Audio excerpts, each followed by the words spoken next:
Hello and welcome to Minerals, Rocks, and Fossil Talks. I'm your geo teacher Jen, and it's time for Throwback Thursday. This is Justus von Liebig.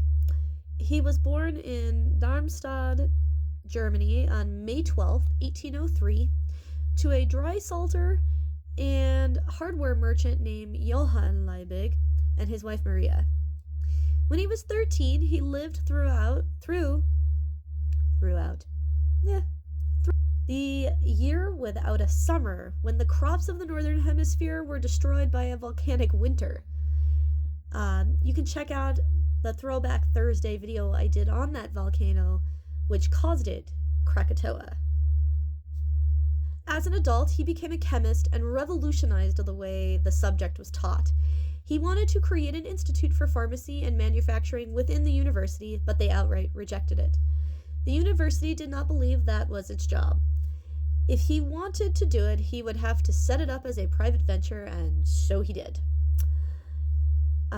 Its classes in practical chemistry and laboratory procedures for chemical analysis were taught in addition to lectures.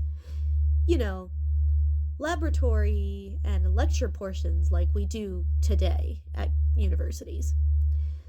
And frankly, I'm glad that this happened because I would have failed chemistry without a practical lab portion. So, yeah.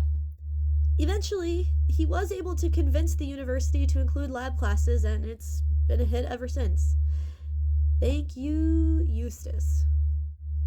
Now, we could go into a ton of stuff he did for chemistry, but this is a geology channel, and this unit is about soils, so what did he contribute to soil science?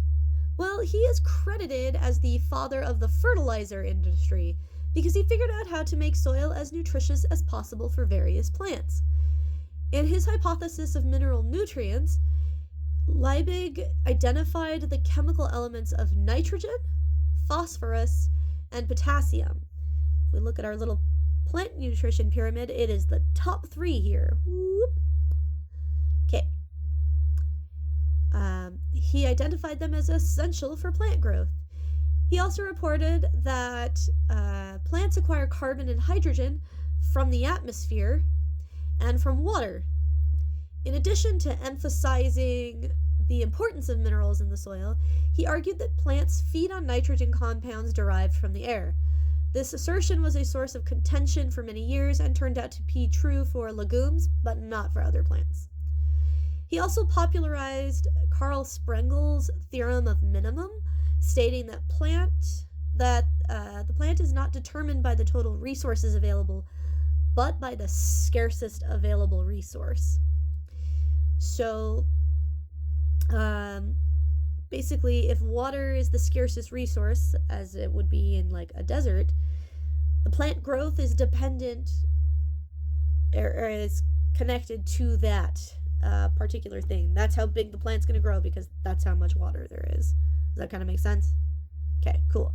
Thanks for coming to today's lesson, and make sure you tune in tomorrow for an extra special Fossil Friday, because my friend and colleague, Dr. L.J. Krimenacker, is going to be talking to us about burrowing dinosaurs, which he has done so much research on and all that, so it'll be a good time.